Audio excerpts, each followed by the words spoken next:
Azad Kashmir assembly election का 5वां गैर हतमी गैर सरकारी नतीजा सामने आ गया है। हल्का LA7 भिंबर 3 के तमाम 237 पोलिंग स्टेशन के नतीजे के मुताबिक मुस्लिम लीग नून के चौधरी तारिक फारूक इस हल्के से 35,490 वोट लेकर कामयाब हो गए हैं। दूसरे नंबर पर आज़ाद उम्मीदवार चौधरी अनवारुल हक रहे, जिन्होंने 25,100 वोट हासिल किए।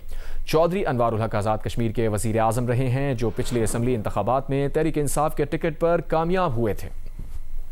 LA2 मीरपुर से पीपल्स पार्टी के कासिम मजीद 12,904 वोट लेकर कामयाब हो गए। इस हल्के में मुस्लिम लीग नून के उम्मीदवार दूसरे नंबर पर थे। कासिम मजीद साबिक़ वज़ीर आज़म आज़ाद कश्मीर चौधरी अब्दुल मजीद के बेटे हैं।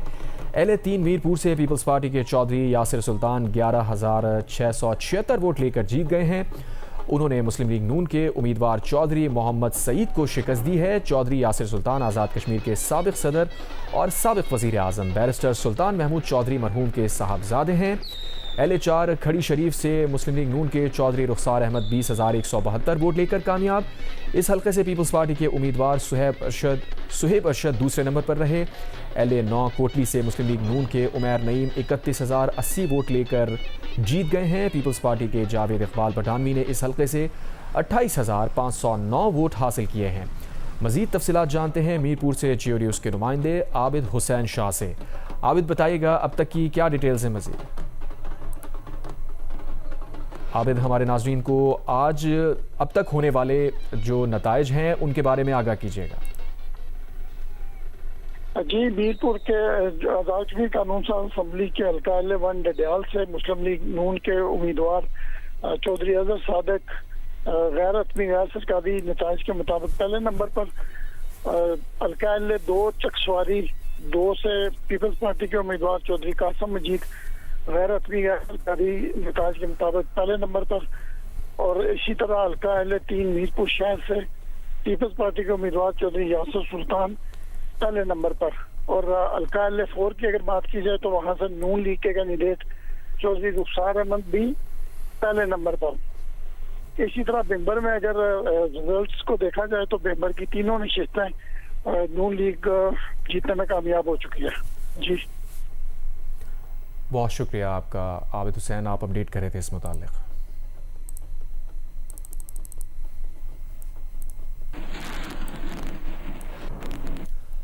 आज़ाद कश्मीर कानून साज असम्बली के इंतखाबात के पहले मरहले में मीरपुर डिवीज़न के ज़िला मीरपुर, कोटली और भिंबर के 13 हल्कों में वोट डाले गए। पोलिंग सुबह 8 बजे से शाम 6 बजे तक जारी रही। मुकर्ररा वक्त 5 बजे ख़त्म होने के बाद 1 घंटे का इजाफी वक्त दिया गया। कोटली के हल्का LA9 में फायरिंग से एक शख्स जाँ बहक और 3 अफराद जख्मी हुए। आज़ाद कश्मीर कानून साज असम्बली 2026 के इंतखाबात के पहले मरहले में जिला मीरपुर, कोटली और भिंबर के 13 हल्कों में वोट डाले गए। मर्द वोटर्स के साथ साथ खवातीन वोटर्स ने भी पोलिंग स्टेशनों का रुख किया। पोलिंग के दौरान बास पोलिंग स्टेशन पर नाखुशगवार वाकयात पेश आए। कोटली के हल्का LA9 में फायरिंग से एक शख्स जाँ बहक और 3 अफराद जख्मी हो गए। पाकिस्तान पीपल्स पार्टी के उम्मीदवार जावेद बुढ़ानवी का कहना है कि फायरिंग से उनकी जमात का एक कारकुन जाँ बहक हुआ। LA9 कोटली के पोलिंग स्टेशन पर कशीदगी के बाइस पोलिंग का अमल मुअत्तल रहा। हल्का LA6 में 3 पोलिंग स्टेशन पर लड़ाई झगड़े के वाकयात पेश आए।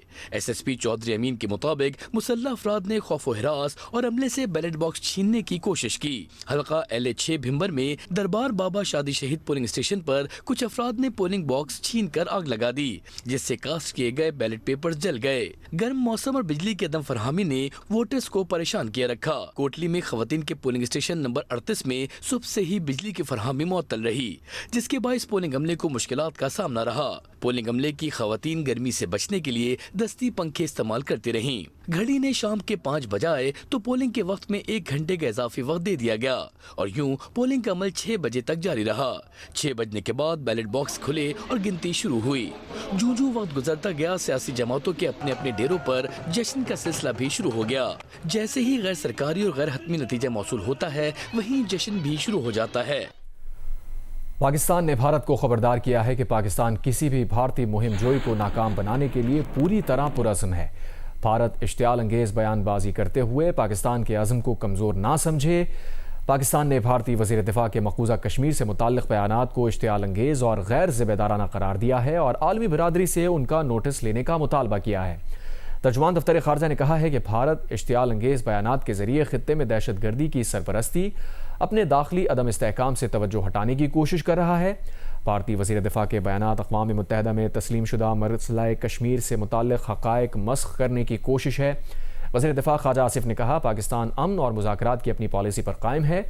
इश्तियाल अंगेज़ बयानात भारत में बढ़ते सियासी बहरान, मोदी हुकूमत के खिलाफ अवामी बेचैनी से तवज्जो हटाने की कोशिश है। भारत जनूबी एशिया में दहशतगर्दी की सरपरस्त रियासत और अदम इस्तेहकाम का बुनियादी मुहर्रिक है।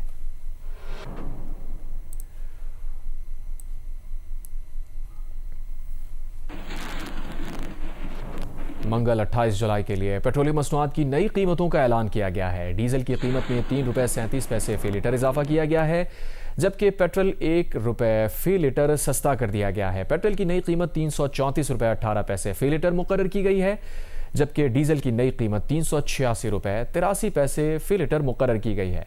मिट्टी का तेल ₹1.96 फी लीटर महंगा कर दिया गया। मिट्टी के तेल की नई कीमत ₹303.10 फी लीटर मुकर्रर की गई है। नई कीमतों का इतलाक आज रात 12 बजते ही हो जाएगा।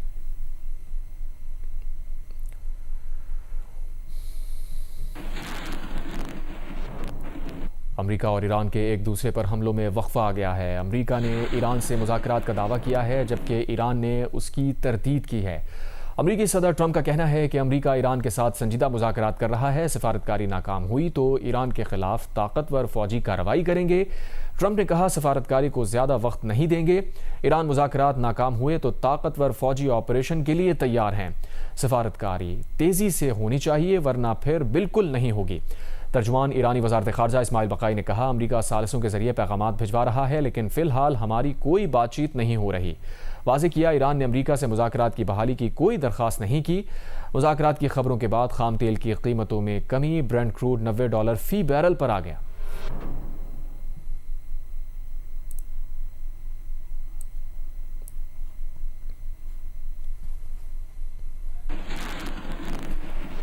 आज़ाद कश्मीर इलेक्शन का छठा गैर हतमी गैर सरकारी नतीजा मौसूल हो गया है। हल्का LA1 मीरपुर 1 से तमाम 139 पोलिंग स्टेशंस का नतीजा मौसूल हुआ है, जिसके मुताबिक मुस्लिम लीग नून के अज़हर सादिक 15,427 वोट लेकर कामयाब हो गए हैं। इस हल्के से पीपल्स पार्टी के मोहम्मद अफसर शाहिद 9,832 वोट लेकर दूसरे नंबर पर रहे हैं। आज़ाद कश्मीर इलेक्शन का छठा गैर हतमी गैर सरकारी नतीजा मौसूल हो गया है। वज़ीर आज़म के मुशीर बराए सियासी उमूर राना सना ने कहा है कि वफाक़ी वज़रा के आज़ाद कश्मीर जाने से मुताल्लिक़ हमने वहाँ के इलेक्शन कमीशन से राय ली थी। उन्होंने हमें इजाज़त दी, मगर कहा कि किसी तरक्याती स्कीम का इफ्तिताह नहीं कर सकते। हमने इलेक्शन कमीशन के रूल्स को मद्देनज़र रखा और ऐसा कुछ नहीं किया। इलेक्ट्रिक बसेस का इफ्तिताह नहीं हुआ, ना ही ये बसेस इस वक्त वहाँ चल रही हैं। जियो न्यूज़ के प्रोग्राम आज शाहज़ेब खानज़ादा के साथ में बातचीत करते हुए राना सना ने मज़ीद कहा, जिस दिन बिलावल भुट्टो वज़ीर आज़म मिलने आएंगे या सदर ज़रदारी के पास जाएंगे तो फॉर्म 47 का हिसाब कर लेंगे। 2.5 से 3 हज़ार अरब रुपए बाहर भेजे जाने से मुताल्लिक़ शर्जील मेमन की इंक्वायरी कराने की तजवीज़ बड़ी साइब है। राज साहब, धौंस, धांधली, फाशिज्म, हमले, इलेक्शन कमीशन पर भी तनकीद कर रहे हैं कि वो भी खामोश बैठा हुआ है और मुसलसल ये इल्ज़ाम लगा रही है पीपल्स पार्टी कि आपको जितवाने की कोशिश की जा रही है। जहाँ तक वफाकी वज़रा का जाना है वहाँ पे तो हमने इस बारे में पहले से मालूम किया। आज़ाद कश्मीर का जो आइन और इलेक्शन रूल्स हैं वो दरअसल पाकिस्तान से मुख्तलिफ हैं, क्योंकि पाकिस्तान में जो सिटिंग गवर्नमेंट है वो रिज़ाइन करती है और केयर टेकर गवर्नमेंट जो है वो फॉर्म होती है। वहाँ पे जो है वो गवर्नमेंट रिज़ाइन नहीं करती। गवर्नमेंट के मिनिस्टर्स और प्राइम मिनिस्टर जो है वो बाकायदा कैंपेन करते हैं, बल्कि वो इलेक्शन लड़ रहे होते हैं। तो ऐसी सूरत में इलेक्शन कमीशन से हमने क्लैरिटी ली। उन्होंने कहा कि जी ठीक है, आपको यहाँ पे आने में या अपने कैंडिडेट्स को सपोर्ट करने में कोई हर्ज नहीं है, लेकिन आप यहाँ पे किसी डेवलपमेंट स्कीम का इफ्तिताह नहीं कर सकते। तो हमने इलेक्शन कमीशन के रूल्स को या उनकी एडवाइस को पेश नज़र रखा और हमने कोई तो राज साहब ये 10 इलेक्ट्रिक बसें किया। 10 जो इलेक्ट्रिक बसें हैं उस पर एतराज़ करिए ना पीपल्स पार्टी के। चीफ मिनिस्टर आई और वो पहुंचा भी दी गई। ये जो मेरी इन्फॉर्मेशन है, अब मैं इनकी इन्फॉर्मेशन को चैलेंज नहीं करता कि ये बसें जो हैं इन्होंने आज़ाद कश्मीर की हदूद को टच नहीं किया। ये सोशल मीडिया पे आपको मालूम ही है कि सोशल मीडिया पे जो है वो एक चीज़ बना ली जाती है और चल जाती है। टच करने से मुराद ये है कि उसका जो इलेक्ट्रिक सर्विस है उसका इफ्तिताह हो गया है। वो आज चल रही थी, लोगों को पोलिंग स्टेशन पे ले जा रही थी, एक जगह से दूसरी जगह ले जा रही थी। अगर तो ऐसा हुआ है, मैंने तो पूरी तरह से इंश्योर किया राजा साहब ये तो कि ऐसा बिल्कुल नहीं हुआ। राजा साहब अब तो राजा साहब आप जो स्कीम का राजा साहब देखे ना, राजा साहब बात घुमा रहे हैं। एक चोरीशुदा मैंडेट की आपको हुकूमत, अभी कोई पीटीआई नहीं कह रही है, आपके इत्तेहादी, और आज ऐसा नहीं कि इलेक्शन में पोलिंग खत्म हो गई, उससे पहले कह रहे थे, अब नहीं कह रहे, अभी भी कह रहे हैं। तो आपको के ऊपर ये जो दाग है ये तो पीपल्स पार्टी खुद लगा रही है बार बार। वो हम पीपल्स पार्टी से बैठ के जिस दिन बिलावल भुट्टो जरदारी साहब वज़ीर आज़म को मिलने के लिए तशरीफ़ लाएंगे या हम प्रेसिडेंट जरदारी साहब के जाएंगे, तो वो इन चीज़ों का हिसाब कर लेंगे। और ये वाला हिसाब भी कर लेंगे कि 2.5 से 3 हज़ार अरब रुपए की जो करप्शन हुई और जो दुबई गया, जो आपका बयान था, ये हिसाब भी मुलाकात में होगा, या इसका भी कोई जवाब देना आप पसंद करेंगे? जी ठीक है, शर्जील मेमन साहब की बड़ी साहिब तजवीज़ है। पीपल्स पार्टी के रहनुमा और सूबाई वज़ीर शर्जील मेमन ने कहा है कि वफाकी वज़रा का क्या काम है कि इलेक्शन के दौरान आज़ाद कश्मीर में आकर बैठें, इलेक्शन मैनेज करने की कोशिश करें। मरीम नवाज़ का वहाँ मौजूद होना, जलसे करना, बसेस पहुँचाना, ये वो चीज़ें थीं जिन पर इलेक्शन कमीशन को नोटिस लेना चाहिए था। बसेस पहुँचाना सियासी रिश्वत नहीं तो और क्या है? अगर बसेस आज़ाद कश्मीर नहीं पहुँची हों तो मैं इस्तीफ़ा देकर सियासत छोड़ दूँगा, वरना राना सना इस्तीफ़ा दे दें। जियो न्यूज़ के प्रोग्राम आज शाहज़ेब खानज़ादा के साथ में गुफ्तगू करते हुए शर्जील मेमन ने मज़ीद कहा, वफाकी वज़रा की मौजूदगी के बायस आज़ाद कश्मीर में इलेक्शन शफाफ नहीं हुआ, नताइज की ताख़ीर से सवालात उठेंगे। 2024 में भी नताइज देर से आए और फॉर्म 47 की 2 हुकूमतें वजूद में आईं। वफाक में राना सना की जमात की हुकूमत है। अगर हमने 2.5 से 3 हज़ार अरब रुपए बाहर भेजे हैं तो इंक्वायरी कराएं, इल्ज़ाम साबित करें। वफाकी वज़रा जो है वो डेरा डाल के वहाँ पर बैठे हुए हैं, और वफाकी वज़रा का इस वक्त क्या काम है कि इलेक्शन के वक्त पे जो है वो वहाँ पे आके बैठें कश्मीर में, और वो इंतज़ामिया को भी मैनेज करने की कोशिश करें, अफसरान को मैनेज करने की कोशिश करें, अफसरान को धमकियाँ दें, अफसरान को जो है वो उनको उस पर असरअंदाज हों, और वो इलेक्शन के नताइज को तब्दील करने के लिए उनका वहाँ बैठना क्वेश्चनेबल है। नवाज शरीफ साहब एक कौमी लीडर हैं, अगर वो बिल्कुल आके इलेक्शन कैंपेन चला सकते हैं, लेकिन वहाँ पे चीफ मिनिस्टर साहबा का मौजूद होना और उनकी तकारीर जलसों में करना और फिर जलसों में वो ऐलानात करना, फिर 2 दिन में वो बसें पहुंचाना, ये सारी चीजें वो थी जिस पे इलेक्शन कमीशन को नोटिस लेना चाहिए था। और कल जो है वो ट्रकों पे बैठकर जो है वो आपने बसों को सर्कस कराया तमाम उसे कॉन्स्टिट्यूंसी में। इसका मकसद क्या है? ये सियासी रिश्वत नहीं तो और क्या है? ये बात की राना साहब ने कि जी बसों ने कश्मीर की हुदूद को टच नहीं किया। कल मैं गया था मीरपुर, मैंने खुद अपनी आंखों से देखा कि ट्रकों में वो बसें चल रही, उन्होंने टच नहीं किया होगा ना, तो मैं आज ऐलान करता हूँ आपके शो में मैं भी इस्तीफा देता हूँ, मैं सियासत से छोड़ देता हूँ। या तो राना साहब ने इतने बड़े नेशनल चैनल पे ये बात की है, राना साहब ये ऐलान कर देंगे अगर उन बसों ने कश्मीर को टच किया तो राना साहब इस्तीफा दे दें। आज के जो कुछ हुआ उस पर पीपल्स पार्टी का इत्मीनान है कि हाँ जी आज ट्रांसपेरेंट हुआ है? मैं शाहजेब साहब मैं समझता हूं कि ट्रांसपेरेंट नहीं हुआ। उसकी वजूहत हैं। वजूहत ये कि मैंने जिस तरह कहा कि इनके फेडरल मिनिस्टर साहबान वहां पे मौजूद हैं, जितना रिजल्ट लेट आएगा उतने सवालात जरूर उठेंगे। अभी तक मेरे पास कोई इस तरह का एविडेंस नहीं है, कहीं पे कोई ठप्पे लगाए गए, तो मैं कोई भी इस तरह स्वीपिंग स्टेटमेंट नहीं दूंगा। लेकिन अगर रिजल्ट बाद में मैनिपुलेट हुए, जिस तरह माजी में 2024 में इलेक्शन को रिजल्ट होकर फिर फॉर्म 47 वाला सिलसिला हुआ और 2 हुकूमतें वजूद में आई, तो हम उम्मीद करते हैं कि इस तरह की कोई चीज ना हो। राना साहब नहीं कमेंट करना चाह रहे हैं, इल्जाम उन्होंने लगाया था, आप भी उस इल्जाम पे नहीं कमेंट करना चाहते? राना साहब इस वक्त वफाक की हुकूमत में बैठे हैं, सारे वफाक के इदारे प्राइम मिनिस्टर साहब के अंडर हैं, वो इंक्वायरी करें। अगर हमने 2.5-3 हज़ार रुपए बाहर भेजे, इनके पास शवाहिद हैं, तो बिल्कुल वो कर सकते हैं। इंक्वायरी से कोई नहीं भागता, पहले भी हमने केसेस भुगते हैं, आज भी केसेस भुगतेंगे। अगर राना साहब के पास कोई भी शवाहिद है, मैं तो गुजारिश करता हूँ कि उसको भले वो कर ले। वो इल्जाम लगाना उनका काम है, अब वो साबित करना भी उनका काम है। मुत्तहिदा कौमी मूवमेंट ने एहतजाजी तहरीक के अगले मरहले में हैदराबाद और कराची में 4 एहतजाजी जलसे करने का ऐलान किया है। फैसला MQM पाकिस्तान बहादुराबाद मरकज़ पर मुशावरती इजलास में हुआ। इजलास में एहतजाजी तहरीक के अगले मरहले पर मुशावरत की गई। फौरी तौर पर हैदराबाद समेत कराची के 3 टाउन्स में 4 एहतजाजी जलसों का ऐलान किया गया। 9 अगस्त को सुजानी टाउन, 23 अगस्त को औरंगी टाउन और 11 सितंबर को हैदराबाद और 27 सितंबर को PIB टाउन में एहतजाजी इज्तिमात किए जाएंगे। इजलास में जश्न आज़ादी भरपूर तरीके से मनाने का फैसला किया गया। 1 अगस्त से 14 अगस्त तक तमाम टाउन्स, UCs, इदारों, कॉलेजेस और यूनिवर्सिटीज़ में जश्न आज़ादी भरपूर तरीके से बनाया जाएगा। जश्न आज़ादी का मरकज़ी प्रोग्राम 13 अगस्त की रात 5 स्टार चुरंगी पर किया जाएगा।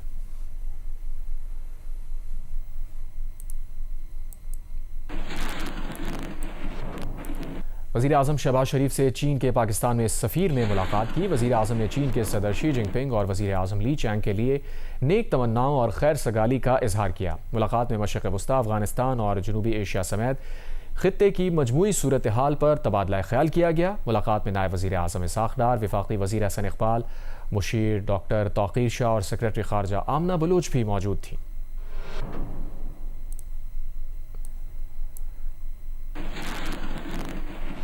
गवर्नर पंजाब सरदार सलीम हैदर खान और चीनी कौंसल जनरल सन गियान ने अटक के गांव रतवाल में चीन के ताउन से कायम होने वाली डिस्पेंसरी का इफ्तिताह किया। इस मौके पर खिताब में गवर्नर पंजाब का कहना था कि पाक चीन दोस्ती मुनफरिद और तारीखी और अहमियत की हामिल है। दोनों ममालिक के दरमियान न सिर्फ हुकूमती बल्कि अवामी सतह पर भी दोस्ताना ताल्लुकात हैं। चीनी कौंसल जनरल का कहना था कि पाकिस्तान को अपना दूसरा घर समझते हैं।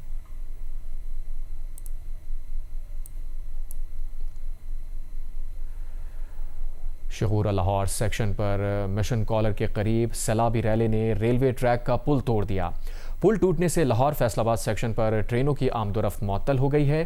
रेलवे हुकाम का कहना है कि रेलवे ट्रैक पुल को सैलाबी रैली ने नुकसान पहुंचाया, उसकी मरम्मत का काम जारी है। शेख सुहेल अहद रिपोर्ट करेंगे। शेखुपुरा लाहौर सेक्शन पर सैलाबी रेलवे ने मिशन कॉलर के करीब रेलवे ट्रैक पुल को तोड़ दिया। रेलवे हुकाम के मुताबिक गुज़िश्ता रात के सैलाबी रेलवे से रेलवे ट्रैक पुल के 110 में से 30 सतून गिर गए। उनकी मरम्मत का काम शुरू कर दिया गया है। पुल टूटने से इस रूट पर चलने वाली बास ट्रेनें मनसूख कर दी गई, जबकि कुछ का रूट तब्दील कर दिया गया। लाहौर से बरास्ता शेखुपुरा और फैसलाबाद कराची जाने वाली ट्रेनें अब बरास्ता साहिवाल जा रही हैं, जबकि बदर एक्सप्रेस और गौरी एक्सप्रेस को मनसूख कर दिया गया है। शालीमार एक्सप्रेस और कुराक्रम एक्सप्रेस को बरास्ता रायवंड साहिवाल, जबकि लाहौर और मियांवाली के दरमियान चलने वाली मियांवाली एक्सप्रेस को बरास्ता लाला मूसा चलाया जाएगा। सैलाबी रेलवे से गाँव हडियाला विरका समेत कई बस्तियां भी जेर आब आ गई, जिससे तैयार फसलें मुतासर हुई हैं। शेख सुहेल अहद, जियो न्यूज़, शेखुपुरा। वफाकी वज़ीर इत्तलात अता तारड़ ने नेशनल प्रेस क्लब की वेबसाइट का इफ्तिताह कर दिया। प्रेस क्लब की डिजिटलाइजेशन के मामले पर मुकम्मल ताउन की यकीन दहानी करा दी। वफाकी वज़ीर इत्तलात अता तारड़ ने नेशनल प्रेस क्लब में प्रेस कॉन्फ्रेंस के दौरान क्लब की नई वेबसाइट का इफ्तिताह करते हुए कहा, नेशनल प्रेस क्लब में 2 माह के अंदर डिजिटल लैब कायम की जाएगी। सहाफ़ियों के हेल्थ कार्ड का मंसूबा 1 माह में मुकम्मल किया जाएगा, जबकि हाउसिंग, डे केयर सेंटर और ख़वातीन के लिए सहूलियात की फराहमी पर भी काम शुरू किया जाएगा। अता तारड़ ने कहा कि मीडिया वर्कर्स की फलाह हुकूमत की अवलीन तरजीह है और मीडिया इदारों को बरवक्त अदायगियों का मकसद सहाफ़ियों की तनख्वाहों की बरवक्त अदायगी यकीनी बनाना है।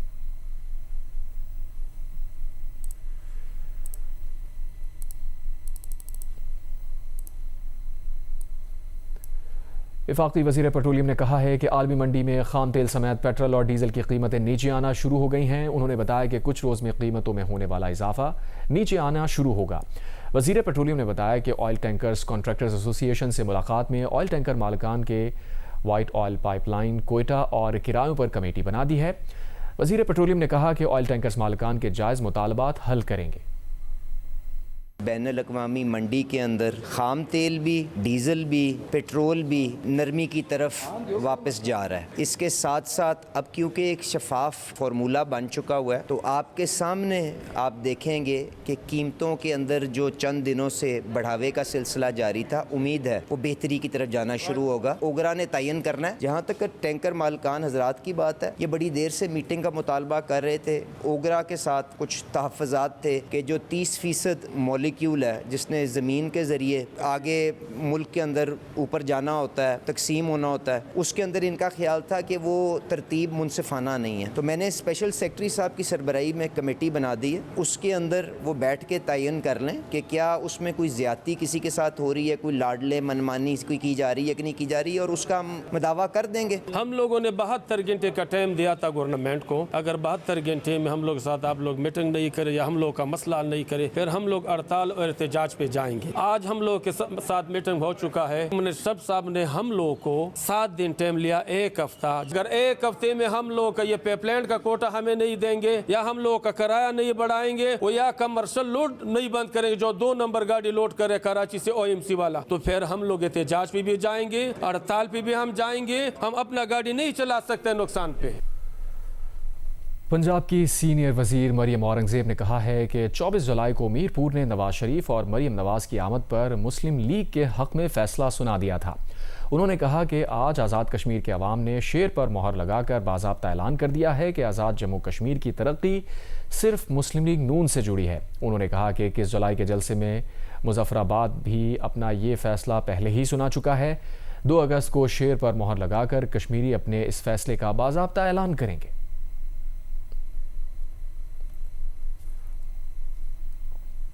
$2,500 अरब रुपए की करप्शन के पैसे दुबई मुंतकिल करने के इल्ज़ाम से मुताल्लिक़ सवाल पूछने पर जियो न्यूज़ के प्रोग्राम आज शाहज़ेब खानज़ादा के साथ में मेज़बान और सीनियर सहाफ़ी शाहज़ेब खानज़ादा और नून लीग के सीनियर रहनुमा और वज़ीर आज़म के मुशीर बराए सियासी उमूर राना सना में बहस हो गई। आइए आपको दिखाते हैं। आप ये चाहते हैं कि मैं शर्जील मेमन साहब की जो बातें हैं उसका मैं बढ़ चढ़ के जवाब दूं, उसके बाद वो मेरी बातों का जवाब दें, यहाँ फिर तू तकरार हो। मैं तो सवाल कर रहा हूँ ना, मैं तो बिल्कुल नहीं चाहता ऐसा। तो आप दोनों तो इत्तेहादी हैं ना, आप दोनों एक दूसरे को मोबाइल पे मैसेज करें कि हम सिर्फ प्यार मोहब्बत की बात करेंगे। मैं सवाल करता रहूंगा, शर्जील मेमन साहब आप पर प्यार बरसाएं, आप उन पर प्यार बरसाएं, किसने रोका है? नहीं, आपको क्या मालूम कि हमारे दरमियान क्या बात होती है और क्या बात नहीं होती? तो शर्जील मेमन साहब तो बयान कर रहे हैं जो उन्होंने करना है, आपको सवाल से प्रॉब्लम हो रही है। आपके ये मीडिया की ये ट्रेनिंग रही है कि सियासतदानों को किसी न किसी बहाने से जो है वो गंदा किया जाए। किसी के मुंह में कोई अल्फाज नहीं डाल रहा, पहली बात। दूसरी बात, इस प्रोग्राम के प्लेटफॉर्म से अगर सवाल ना हो रहे होते और दायरे मीडिया पाकिस्तान में सवाल ना उठा रहा होता तो शायद आज नवाज शरीफ साहब, मरियम नवाज साहिबा, आप और आपके दीगर रहनुमा जेल में ही होते। यहाँ पर सवाल उठाए गए हैं, जब मीडिया पर सवाल उस वक्त उठाए जाते थे तो शायद आपको अच्छे लगते थे, आज नहीं लग रहा है। लड़ाइयां नहीं कराई जाती थी। मैंने शर्जील मेमन साहब से नहीं कहा कि आपको फॉर्म 47 की हुकूमत कहें, और मैंने आपसे नहीं कहा था या किसी मीडिया ने नहीं कहा था कि आप इनसे कहें कि 2.5 से 3 हज़ार रुपए की करप्शन करके बाहर पैसा लेंगे। सवालों का कोई मकसद नहीं,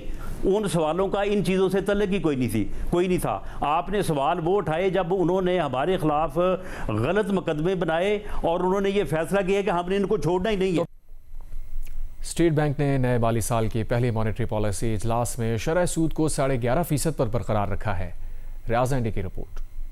इस वक्त जो हमारा पॉलिसी रेट है वो 11.5% है। कमेटी ने इसको उसी लेवल के ऊपर कंटिन्यू करने का फैसला किया। Governor state bank Jameel Ahmed ने फैसले की तफसीलात बताते हुए कहा कि मशरिक़ वस्ता जंग से तेल की बढ़ी कीमतों की वजह से महंगाई ने सर उठाया है, लेकिन वो आइंदा चंद महीने बुलंद रहने के बाद फिर गिरावट का शिकार होगी। अगर आप देखें जुलाई से लेके फरवरी तक तो हमारा एवरेज इन्फ्लेशन जो है वो 5.5% था। मार्च के शुरू में जो ये मिडल ईस्टर्न सिचुएशन जो उससे रिलेटेड डेवलपमेंट्स हुई तो उसकी वजह से इन्फ्लेशन जो है वो उसके ऊपर इम्पैक्ट आना शुरू हुआ। उम्मीद करते हैं कि आगे सूरत हाल बेहतर अगर रहती है और उसमें कोई मज़ीद एस्केलेशन नहीं होती तो इंशाल्लाह जुलाई में इसमें रिडक्शन आएगी। अगले महीने थोड़ा बहुत शायद उसी लेवल पे रहेगा और उसके बाद 1-2 महीनों के बाद फिर ये नीचे जाना शुरू हो जाएगा। जमील अहमद ने करंट अकाउंट खसारा, ज़र मुबादला ज़खायर, बैरूनी कर्ज़ों की सूरत हाल, वर्कर्स तफसीलात, दरामदात और बरामदात की तफसीलात बताईं और कहा कि इस बेहतरी के मुस्बत असरात मुआशी नमू पर भी होंगे। देखें, इस ग्रोथ का तो आप इससे बेहतर क्वालिटी आपको तो मेरा ख्याल है, और मैं क्या मिसाल दूं कि आपने 3.7% की ग्रोथ की और आपका करंट अकाउंट तकरीबन बैलेंस्ड है, और पिछले साल हमने 3.2% की ग्रोथ की और आपका करंट अकाउंट जो 1.8 बिलियन सरप्लस था। आप पीछे देख लें हिस्ट्री में हमारी कितनी दफ़ा हमने ग्रोथ इस लेवल की 3.5-4% ग्रोथ करके फिर अपने करंट अकाउंट को बैलेंस रखा है। गवर्नर जमील अहमद ने कहा कि स्टेट बैंक दुनिया की बाकी मुल्कों की तरह अपनी डिजिटल करेंसी पर काम कर रहा है। स्टेट बैंक ने डिजिटल करेंसी के इजरा की सलाहियत पैदा की है और इस पर काम जारी है। नए करेंसी नोटों के इजरा के सवाल पर उन्होंने जवाब दिया कि वो इस माली साल में आ जाएंगे। कैमरामैन सरवर रजा के साथ रियाज एंडी, Geo news, Karachi. Pakistan cricket board ने नेशनल चैंपियंस कप के शेड्यूल और 4 टीम्स के स्क्वाड्स का ऐलान कर दिया है। वनडे फॉर्मेट पर खेला जाने वाला टूर्नामेंट 11 से 18 अगस्त तक मुल्तान क्रिकेट स्टेडियम में होगा। नेशनल चैंपियंस कप में फाइनल समेत मजमूई तौर पर 7 मैचेस होंगे। तमाम मैचेस डे नाइट दोपहर 3 बजे शुरू होंगे। नेशनल सिलेक्शन कमेटी ने 11 खिलाड़ियों पर मुश्तमिल 4 टीमें तश्कील दी हैं, जबकि 13 रिजर्व खिलाड़ी भी रखे गए हैं। इंजरी या कंकशन की सूरत में इन खिलाड़ियों को स्क्वाड में शामिल किया जा सकेगा। टूर्नामेंट में Pakistan greens, Pakistan gold, Pakistan white और पाकिस्तान ब्लूज की टीमें एक्शन में नजर आएंगी। शादाब खान, शाहीन शाह अफरीदी, साइम अयूब और साहबजादा फरहान टीमों की क़यादत करेंगे। एजाज जूनियर, मिसबाउल हक, इकबाल इमाम और एजाज चीमा हेड कोचेज की जिम्मेदारियां निभाएंगे। शादाब खान की टीम में फखर जमान, नसीम शाह और मोहम्मद हसनैन समेत दीगर नुमाया खिलाड़ी शामिल हैं। शाहीन शाह अफरीदी की टीम में मोहम्मद नवाज और हैदर अली होंगे। साहबजादा फरहान की क़यादत में हसन अली, सुफियान मुकीम और हुसैन तलत मैदान में उतरेंगे, जबकि साइम अयूब की टीम में हारिस रऊफ, खुशदिल शाह, उस्मान खान और वसीम जूनियर शामिल होंगे। आगे बढ़ते हैं। आपको बताएं, इराक़ी वज़ीर आज़म अली अल-ज़ैदी ने कहा है कि इराक़ी सरज़मीन से सऊदी अरब पर मुबैना हमले की तहक़ीक़ात का हुक्म दे दिया है। बाज़ इत्तलात के मुताबिक यह हमला इराक़ में मौजूद ईरानी हिमायत याफ्ता मिलिशिया ने किया। इराक़ी वज़ीर आज़म ने कहा कि हम इराक़ी सरज़मीन को हमसाया ममालिक पर हमलों के लिए इस्तेमाल होने की इजाज़त नहीं देंगे।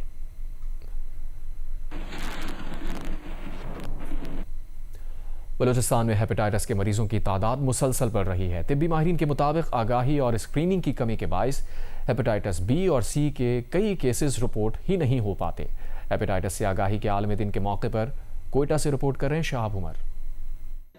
हेपेटाइटिस या यरकान जिगर की सोजिश की बीमारी है जो बरवक्त इलाज न होने की सूरत में जानलेवा साबित हो सकती है। बलूचिस्तान के अजला नसीराबाद, जाफराबाद, सोबतपुर, उस्ता मोहम्मद, झलमक्सी और डेरा बुगटी हाई रिस्क इलाकों में शामिल हैं। गुज़िश्ता साल हेपेटाइटिस सी के 6,835 जबकि रवां साल 7,570 केसेस रिपोर्ट हुए। ताहम स्क्रीनिंग की कमी के बायस असल तादाद इससे ज़्यादा हो सकती है। स्क्रीनिंग हमने की है, कम से कम इस टाइम हमने पूरे बलूचिस्तान में हेपेटाइटिस सी पे 2.5 लाख से अबव हमने स्क्रीनिंग की है, जिसमें से इस टाइम पॉजिटिव रेशो जो है वो 8 पॉइंट समथिंग है हेपेटाइटिस सी का। और हेपेटाइटिस बी का इस टाइम हम 50,000 से अबव हम पेशेंटों को ट्रीटमेंट दे चुके हैं। और रेशो ज़्यादातर पूरे बलूचिस्तान में इस टाइम हेपेटाइटिस बी का कुछ ज़्यादा है।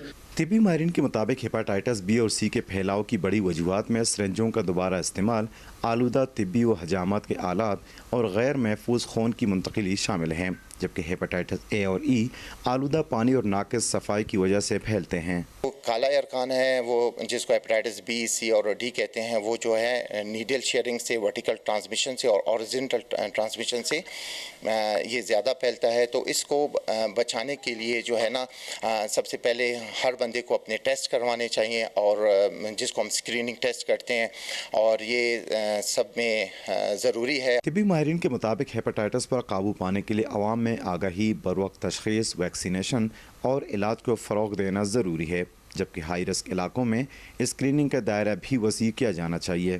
कैमरामैन फ़याज़ अहमद के साथ शहाब उमर, जियो न्यूज़, क्वेटा।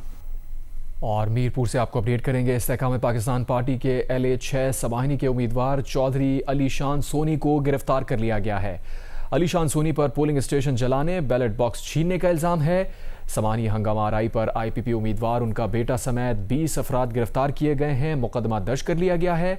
समानी हंगामा आराई केस में गफलत पर असिस्टेंट कमिश्नर और SHO को मुअत्तल कर दिया गया है। मीरपुर से आपको अपडेट कर रहे हैं। इस्तेहकाम पाकिस्तान पार्टी के LA-6 समानी के उम्मीदवार चौधरी अलीशान सोनी गिरफ्तार हो गए हैं। पुलिस का यह बताना है कि अलीशान सोनी पर पुलिस स्टेशन जलाने, बैलेट बॉक्स छीनने का इल्ज़ाम है। समानी हंगामा आराई पर IPP उम्मीदवार, उनका बेटा समेत 20 अफराद को गिरफ्तार किया गया है। पुलिस का बताना है कि समानी हंगामा आराई केस में गफलत पर असिस्टेंट कमिश्नर और SHO को मुअत्तल किया गया है।